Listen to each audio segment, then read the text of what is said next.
4 players you need to drop from your fantasy basketball team right now. Boucher from the Toronto Raptors is a must drop this week. 1, he's coming back from an injury, and 2, he continues to disappoint game after game. If you drafted him, it was probably because of his season last year. He was in talks of winning Most Improved Player, but most of his court time this year is being lost to Precious Achiuwa and Khem Birch.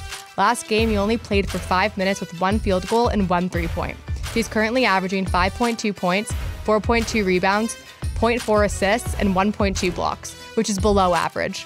Until he gets more time on the court, you won't be seeing any upside from having Boucher in your lineup. The Minnesota Timberwolves are off to a hot start in the 2021 season, and Malik Beasley is taking a backseat. You need to drop Malik Beasley, 31% rostered in your fantasy basketball leagues right now, playing only about 21 minutes per game. Seems like he's splitting time off the bench with Pat Beverly. I mean, you drafted Beasley to help you out with the 3-point shot this season. Just hasn't done that. I think he's right around 1 3-point shot made per game this season. In close games they've had against New Orleans and as well recently against Milwaukee, he just hasn't seen a lot of minutes. So it kind of seems like he's more of a player that you would see in games that they might be up by 20, blowing teams out. But even recently, Houston, game 1 of the season, he only had 9 points in a blowout win. Just concerned with the minutes and the opportunity Beasley's going to see.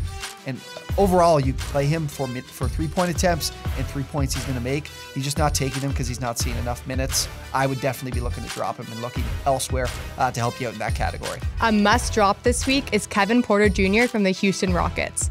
He is rostered in 89% of leagues. Porter had his moments last season where he was averaging 12 points, 4.2 rebounds, and 7.4 assists. KPJ is leading the team in usage right now, but his production value is decreasing. His field goal percentage and 3-throw percentage are below average. He's averaging 40% in field goals and 60% in 3-throws. He's also averaging 3 turnovers per game, and this could be detrimental to your team's categories. Porter will be competing with Jalen Green for points, and I think until he can make improvements, you need to drop him this week.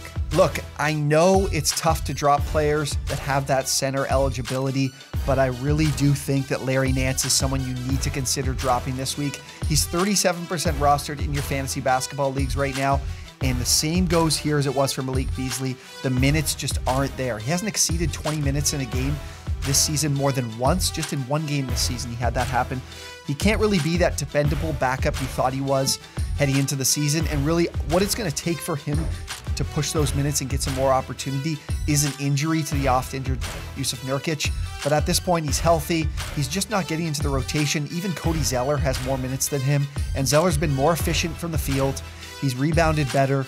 I just don't see a reason to continue to have Nance on your team right now. He's certainly someone you can look back to and keep an eye on to maybe pick up later on. But at this point, there's some better options available that you could probably find on the wire. Let us know who you're dropping this week. Thanks for watching.